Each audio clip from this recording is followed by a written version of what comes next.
News of the Times. Calcraft's first execution of a murderess, 1829. The Hibner Apprentice scandal. London, 1829. A city of elegance and industry, and behind many of its doors, a far darker reality. This is the case that stunned the capital, a case that shattered public faith in the parish apprenticeship system and exposed what could happen when power over a child was given without oversight.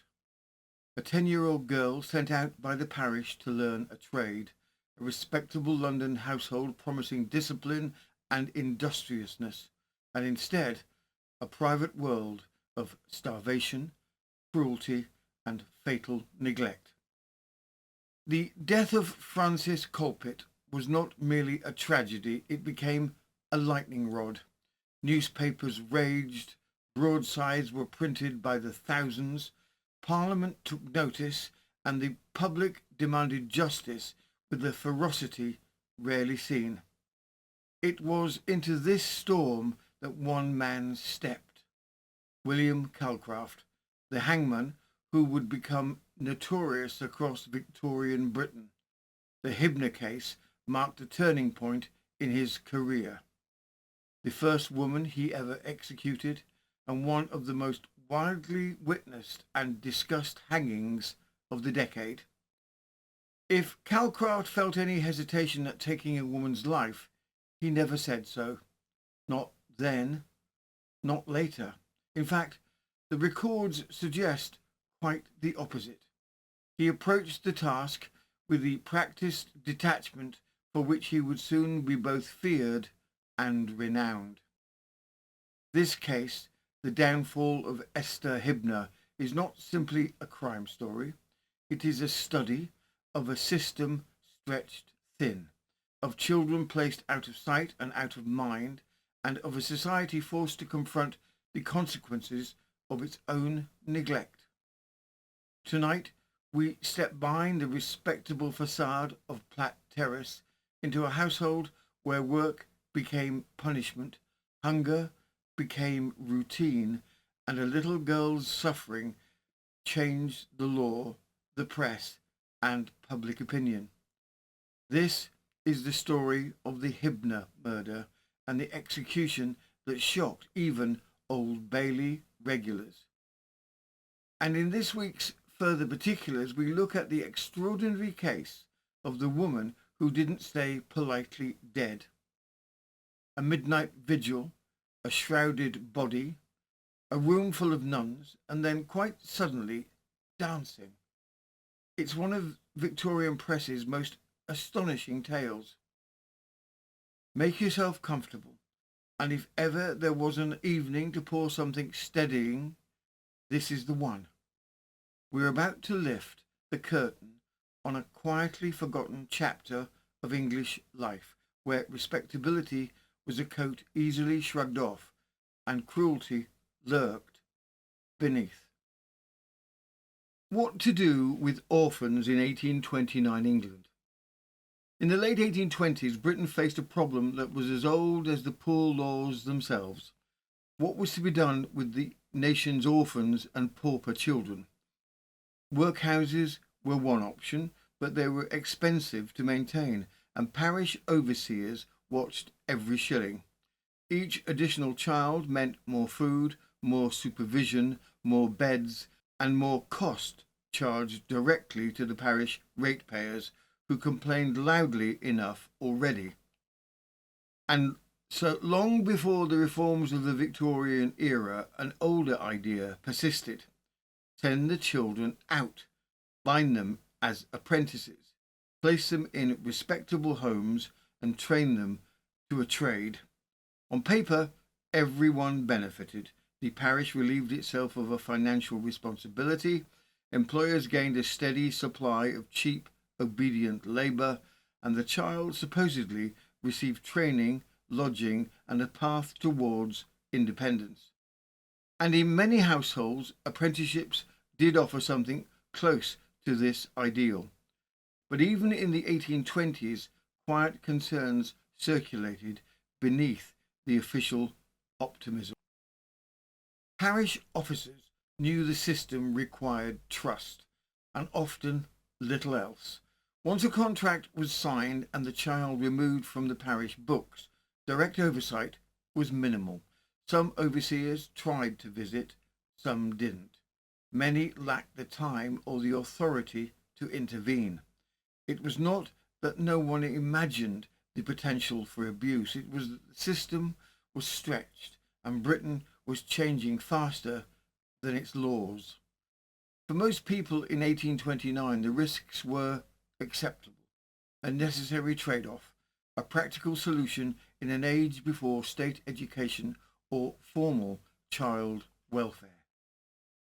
And so, on the 7th of April 1828, when 10-year-old Frances Colpit was bound apprentice at St. Martin's in the Field and sent to live with Mrs. Esther Hibner of Platt, Terrace, nothing seemed amiss. She was to learn tambour work, a delicate and respectable form of needle embroidery, a skilled trade, a structured home, a future of sorts. The parish believed it had rescued a child from poverty, but instead they had delivered her into one of the most shocking apprenticeship scandals of the decade, a case that forced Britain to confront the uncomfortable truth behind a system it had relied on for generations. The house at Platt Terrace. London, 1829, a year balanced precariously between the Georgian and Victorian worlds. A London of smoke, silk, cholera, and charity boys dodging carriages along the New Road. Among the fine terraces of Sumner's Town and the smart new developments of Pancras Road sat a house that was neither elegant nor slum. Platt Terrace, respectable enough by outward appearance, but inside it hid a trade that thrived on dexterity, patience, and silence. Tambour work, white embroidery on white gowns, was meticulous, fashionable, and profitable. It was also powered by children. From parishes across London, the unwanted, the orphaned, and the inconveniently poor were bound into apprenticeships. In theory, they were to learn a trade and gain a future. In practice, well, the practice depended entirely on the household they were sent to, and the children apprenticed to Mrs. Esther Hibner, tambour maker of Platt Terrace, were about to reveal one of the darkest scandals of the decade. Out of this house would emerge one of the most shocking trials of cruelty ever laid before a Georgian jury. A trial that would end with the first execution of a murderess by the rising hangman, William Calcraft. This was an execution that women crowded the streets to see, hissing and groaning as the condemned woman stepped upon the scaffold.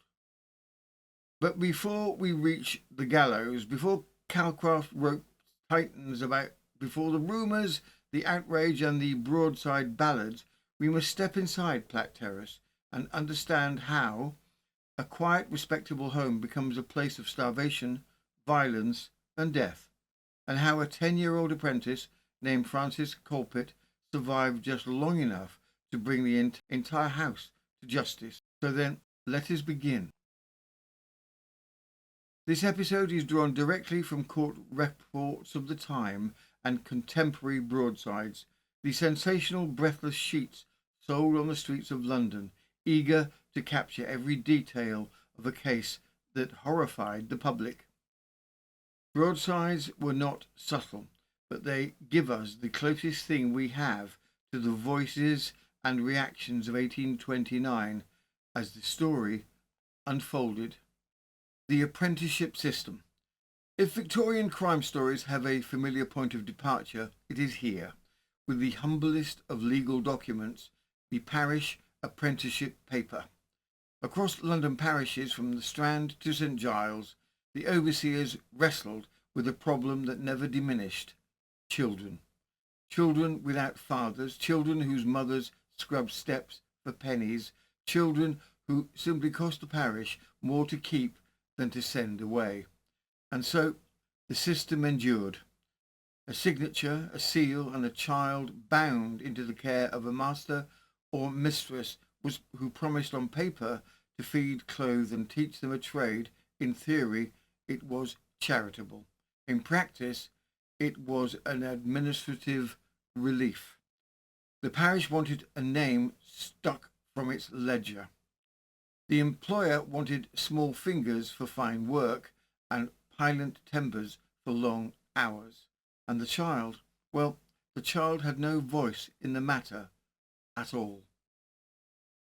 On the 7th of April 1828, one such contract carried the name of Frances Colpit, a 10-year-old girl from St. Martin's in the Fields, described simply as a pauper. She was handed into the household of Mrs. Esther Hibner, the elder, to learn the delicate craft of tambour embroidery. The parish officers believed they had secured a respectable situation, a decent home, a proper trade, a future, however modest. But behind the doors of Platt Terrace, their confidence was disastrously misplaced.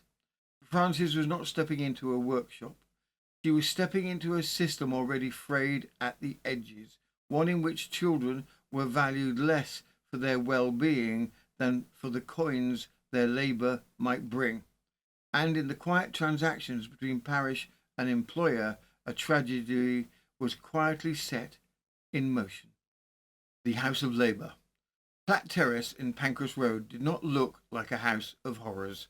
From the outside it appeared much like any other modest Regency dwelling, a narrow frontage, a cramped workroom behind, and a family living just close enough to the edge of poverty to feel every shilling gained and every shilling lost.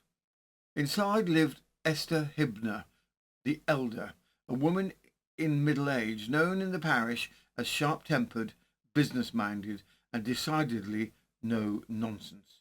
She ran a small but profitable tambour work enterprise, the sort of domestic manufactory common in London before industrial machines took hold. Her daughter, also named Esther, was younger, quicker, and, if the testimony is to be believed, fiercer in temper than her mother. Between them, they managed several parish apprentices, children who stitched delicate white embroidery onto white muslin dresses destined for wealthier households. The business required patience, precision, and above all, time. And time in the Hibner household was squeezed from the children as if it were an inexhaustible resource. Their forewoman, Anne Robinson, was nominally there to teach, to guide small hands through the fine movements of the tambour hook, to maintain order. But the children would later testify that order was not what Robinson maintained. What unfolded inside that narrow terraced house was not instruction, but domination. They were woken at 3 or 4 in the morning, not gently, summoned, ordered, shaken awake to begin stitching before the sun had even risen. They worked through the day and far into the night. 11 o'clock was considered reasonable. 2 in the morning was not unusual. Sometimes the workshop lamps burned until dawn, and the children stitched through the dark as though the world outside had ceased to exist. Their beds, if they could be called beds, were handfuls of rags. Sometimes they lay directly onto the floorboards. In the coldest months, there was no extra covering. Fresh air was a luxury they were seldom granted. On Sundays, the one-day Victorian society regarded as a respite from toil, the children were locked indoors and the shutters closed. Food was not a right, it was a bargaining chip. Breakfast on a good day was a small slice of bread and a cup of milk. If the elder Hibner decided they had not earned it, they went without. 9 pounds of potatoes were divided among 12 people in the house, enough for an adult meal or two, but scarcely sufficient for a household of children stitching for 15 or 16 hours at a stretch. Meat appeared perhaps once a fortnight, and only in the most meagre quantities. One surgeon would later testify that the level of deprivation alone was sufficient to kill a child, but deprivation was only part of the cruelty. The beatings came swiftly, for slow work, for clumsy stitches, for pausing to rub their eyes. A cane, a rod, a shoe, whatever came to hand. When the children cried for food, for rest, for air, they were told to be grateful. After all, they were being trained. This was the world into which 10-year-old Frances Colpit had been placed by her parish, a world in which childhood was not merely neglected, but deliberately erased. This was not strict discipline. This was not the rigour of apprenticeship. This was a system of cruelty that pressed every ounce of labour from small bodies until those bodies could give no more. And for Frances, it would prove fatal. Apprentice children. In looking back at cases like this, it is important to remember that Frances Colpit was not the only parish child whose health deteriorated under such systems. Throughout early 19th century London, apprentice mistreatment was a quiet, persistent problem, rarely investigated and even more rarely punished. Children were expected to endure cold, long hours, stiff fingers and cramped workshops as part of learning a trade. But Frances' decline was more pronounced than most, and it did not go unnoticed. Neighbours, fellow apprentices and later surgeons would all describe the same slow unravelling, a child whose strength ebbed away over months rather than days. Her feet became ulcerated, then infected. She struggled to walk and then struggled to stand. The medical men who examined her afterwards were clear. This was the result of long-standing deprivation, insufficient nutrition, inadequate warmth, and relentless overwork. Her lungs, too, were compromised. An abscess had formed, the kind that develops when a child is exposed to cold air, long hours of immobility, and chronic exhaustion. In an era before antibiotics, such infections were almost always fatal. Yet within the Hibner household, these warning signs prompted no easing of her duties. Other apprentices later testified, calmly, plainly, without embellishment, that she was expected to continue working long after she was physically unable to do so. When she faltered on the stairs, she was reprimanded. When she collapsed, she was urged back to her frame. When she was too unwell to reach the privy in time, she was scolded rather than assisted. At one point, Frances was placed in a small room off the work area, unable to continue sewing. The younger apprentices concerned told the elder Hibner that the girl could no longer rise. The reported reply was short and entirely in keeping with the household's philosophy of labour. Let her lie there, and so she did, not for minutes, for hours, but for days. By the time a surgeon was finally summoned, the outcome was inevitable. Frances succumbed to a combination of infection, neglect, and profound physical exhaustion, causes clearly recorded by the medical witnesses at the inquiry. Her death, tragic in itself, became something larger, one of the few documented instances where the hidden world of parish apprenticeships, usually silent, usually unquestioned, was forced into the public eye. The discovery. For months, the quiet suffering inside Platt Terrace had gone unseen. Apprentice children rarely drew public notice. They belonged, administratively at least, to the parish, and the parish assumed that all was well unless told otherwise. But when 3 children died under the same roof within a relatively short period. Even the most complacent parish officer could no longer ignore the pattern. It was the death of Frances Colpit, however, that finally pierced the veil of the household. The surgeon, Mr. Wright, was called to examine her, and his findings were recorded with the calm precision uncharacteristic of early 19th century medical reports, the sort that tucked the most disturbing realities beneath steady, matter-of-fact phrasing. Frances's feet had mortified. Her toes were already gone. Her body bore signs of repeated blows.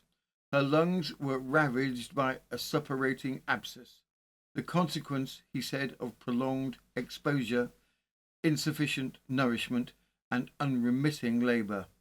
There was no ambiguity in his assessment. This was not fever. This was not misadventure. This was the natural end of sustained deprivation. To the jury who heard his medical report, it was devastating. The surgeon stated plainly that Frances had died because she had been denied the basic conditions necessary for a child to survive. Her decline, he said, was produced by want of food, want of air, want of rest, and prolonged mistreatment. In other words, her death had been caused, and someone was responsible. Someone would have to pay. News of the inquest travelled quickly. Broadside printers, always alert to a story of moral outrage, set their presses humming. Pamphlets appeared describing cruelty unparalleled, and neighbours who had once thought the Hibners simply strict now came forward with memories that sounded in retrospect like warnings missed. The parish authorities, under growing scrutiny, acted. Arrests were made. Esther Hibner the elder, her daughter Esther the younger, and the forewoman Anne Robinson were brought into custody.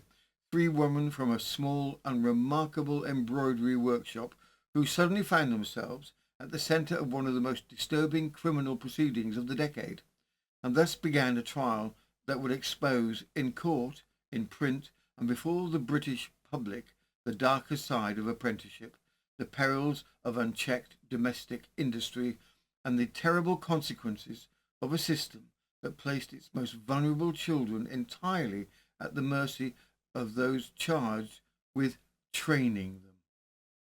The trial of the Hibners. When the case reached the Old Bailey, it drew an audience long before the judges took their seats. Trials involving cruelty to parish apprentices were rare. Trials alleging fatal cruelty were rarer still, and the fact that the accusation and the accused were women, a mother, a daughter, and a forewoman, let the proceedings an air of grim fascination. The indictment was severe. All 3 were charged with the wilful murder of Frances Colpit, a parish apprentice in their care. But what the court wanted to understand was not simply what had happened inside Platt Terrace, but who among the 3 bore direct criminal responsibility. One by one, the surviving apprentices were brought forward. They were small, nervous figures in a courtroom built for adults, yet their testimony carried a weight that silenced even the most jaded court reporters.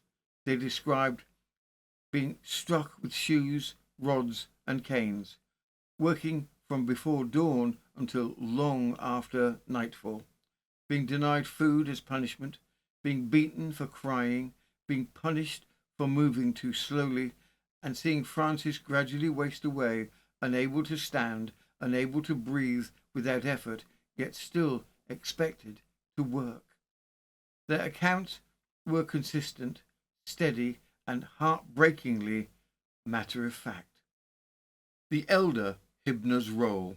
The prosecution argued that Esther Hibner the elder set the tone of the household, that she established the regime under which all the children worked. Her authority decided when the children ate. Her authority set the hours. Her authority permitted or forbade rest. and her authority, crucially, allowed a dying child to be left unattended with the words, "Let her lie there." Under English law at the time, a murder charge did not always require a blow or a weapon. Prolonged neglect, when accompanied by clear duty of care, could be construed as a wilful killing. The daughter's position. The younger Esther, although implicated in acts of violence, was defended on a narrower legal ground. The jury had to determine whether she had acted as a principal in the fatal neglect of Frances, or had she merely carried out the daily hardness expected within a tightly controlled household. Did she hold true authority, or was she, legally speaking, an instrument of her mother's rule? Her defence insisted that the children had sworn falsely and that she had treated them with the greatest kindness. It was an argument the jury did not wholly believe, but crucially they could not be certain her actions alone had caused the death. The forewoman, Anne Robinson, the forewoman, occupied an even more ambiguous position. She was present, she supervised, and she had scolded the children. But she did not control the household, did not set the food, and did not dictate the hours. Her responsibility, the defence argued, was occupational, not parental. The law required clarity, and clarity was difficult to find. The adult witnesses. 2 adult witnesses were brought by the defence, meant to show that the children exaggerated. Instead, both conceded that the discipline was severe and that the apprentices were treated with harshness. It was an error from which the defence could not recover. The judges summing up. The judge, Baron Garrow, one of the most respected legal voices of the age, addressed the jury with what the newspapers called feeling an impressive solemnity. He distinguished excessive discipline from a pattern of conduct producing death. He reminded the jury of the medical evidence. He pointed to the elder Hibner position of authority, and he stressed that the law recognized indirect killing when cruelty was systematic. And then the jury retired. It took them 1 hour. The verdict, when they filed back into the courtroom: Esther Hibner the elder, guilty of wilful murder; Esther Hibner the younger, acquitted; Anne Robinson, acquitted. The courtroom murmured at the split result. Many believed all 3 were morally at fault, but legally guilt rested on the elder Hibner, whose authority and indifference had allowed the neglect to advance to its fatal end. The sentence. When asked whether she had anything to say, the elder Hibner stood silent. She showed no outward emotion until the recorder pronounced the final clause, "and that your body be delivered for dissection." There, for the first time, a tremor crossed her features, the smallest crack in an otherwise rigid composure. Execution was set for the 13th of April, 1829, at Newgate. The execution of a murderess. Executions at Newgate in the late 1820s had a ritualized familiarity to them. Yet the morning of the 13th of April, 1829, carried a particular charge. Female executions were unusual. Executions for cruelty to apprentices were rarer still, and so by 8 o'clock the street outside the notorious Newgate prison was packed. News reporters noted with some surprise that the crowd was chiefly composed of women whose own experience of domestic labour, hardship, and limited power made them fierce judges of a mother who, in their eyes, had betrayed all maternal duty. Their groans and hisses began long before the condemned appeared and only grew louder as the moment approached. William Calcraft is remembered somewhat unwillingly as one of Britain's most notorious executioners. Born in London in 1800, he began his working life in a variety of menial trades before drifting into the margins of the penal world.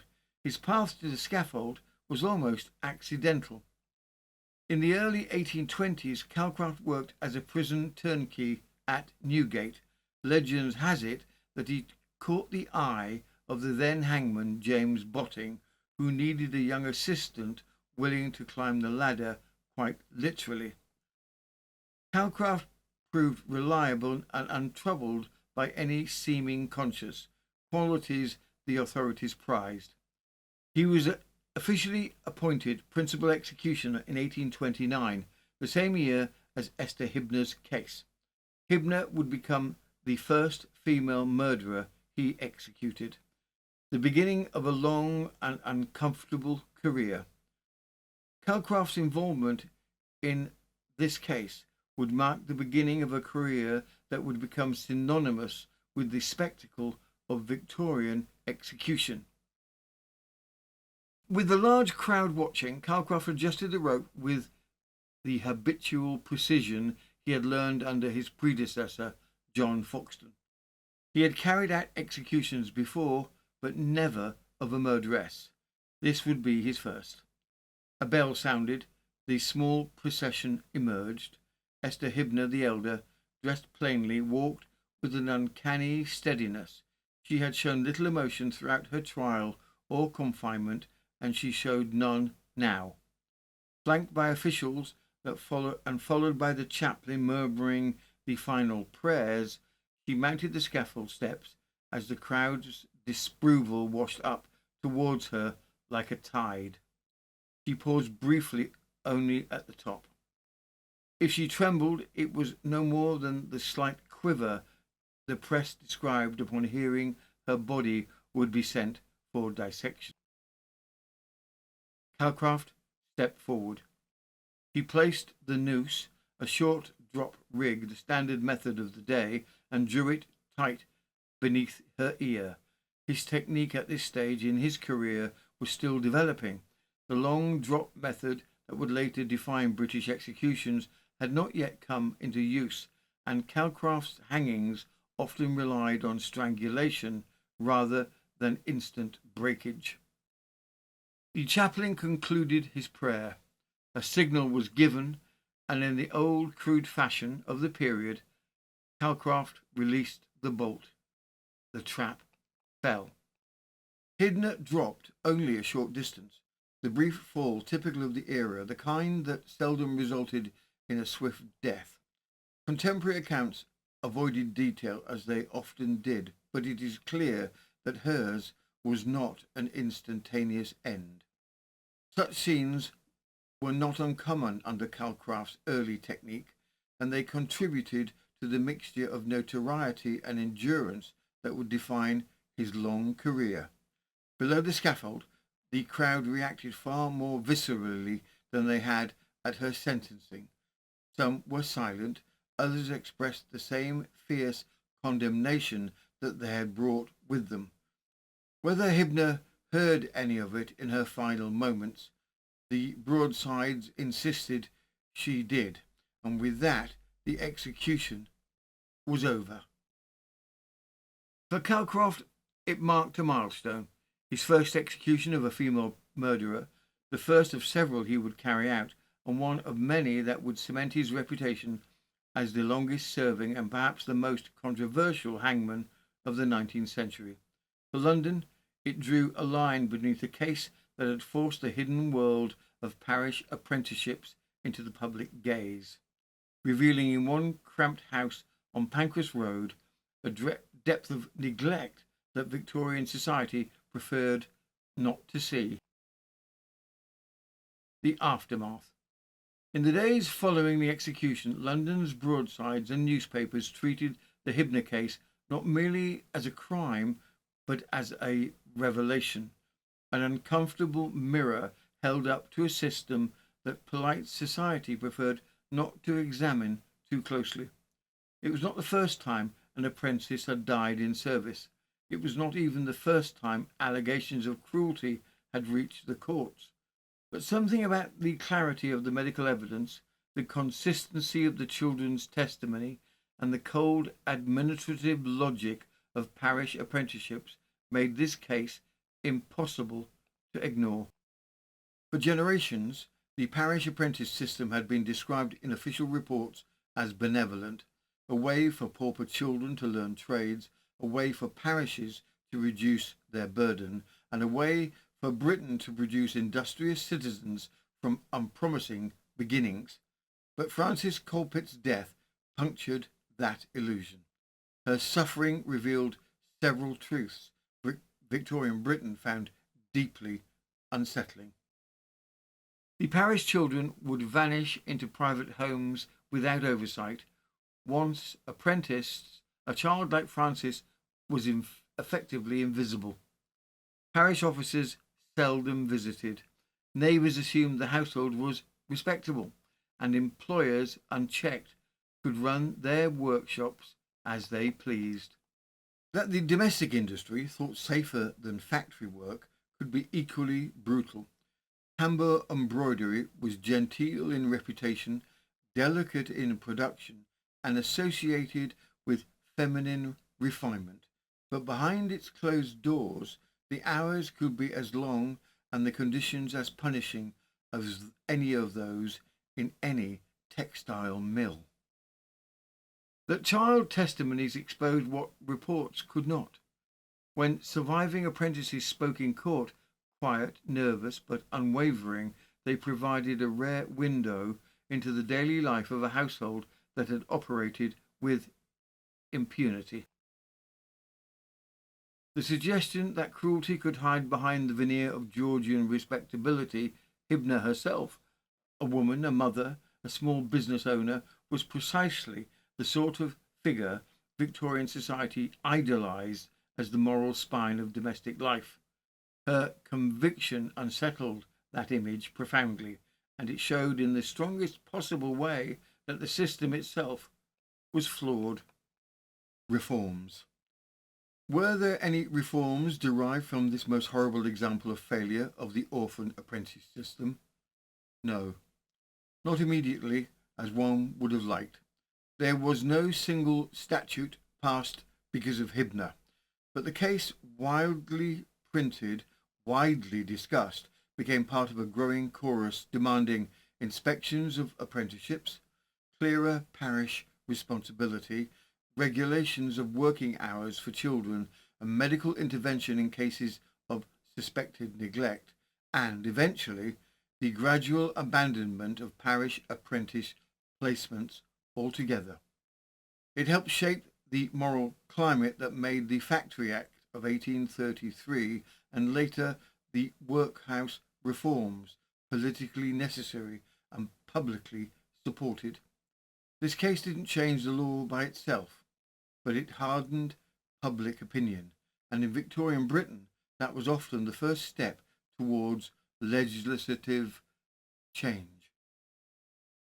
As the broadsides faded from the booksellers' windows and the execution crowd drifted back to their ordinary lives, the Hibner case left behind a set of questions that Victorian Britain struggled to answer, and which feel disquietly familiar even today. Further particulars. And now for something delightfully unexpected from the pages of the Victorian press, the sort of tale that makes you wonder whether the reporters were paid by the adjective, the hallucination, or both. Picture it.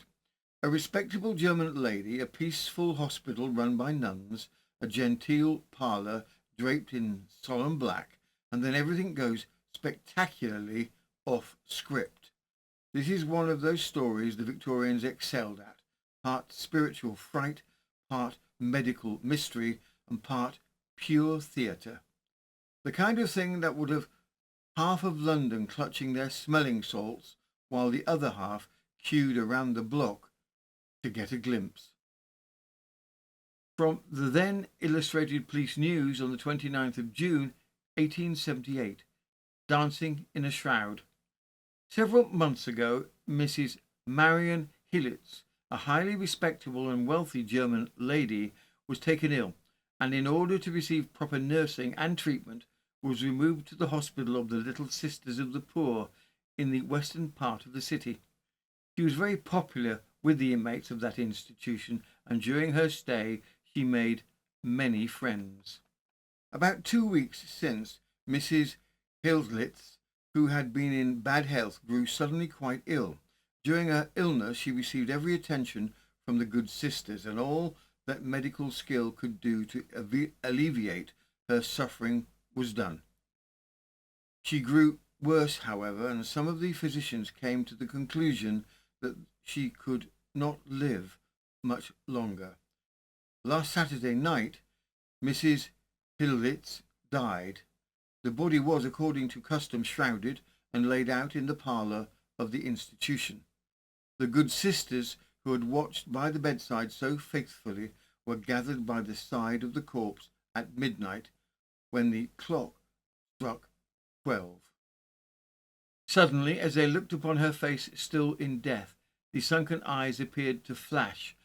The blood came back to the faded cheek, and, as though imbued with superhuman energy, the dead body rose up from its resting place, which was draped with a black pall, emblematic of mourning, and spoke to the affrighted watchers, saying, "I'm not dead yet, but I will die soon."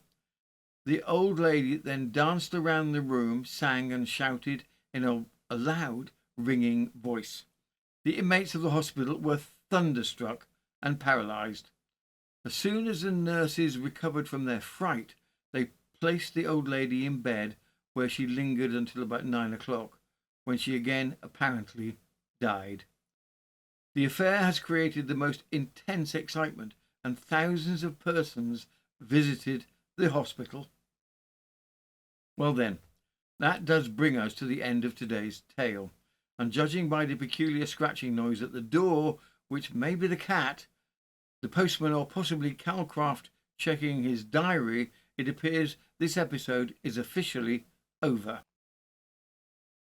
If you've enjoyed our wander through the darker corners of Britain's past, do tap like, subscribe, and give that little hype button a gentle prod. Should you feel compelled to dance while doing so, we promise not to report it to the parish authorities. If you'd like to join us over on Patreon, we'd be delighted to have you.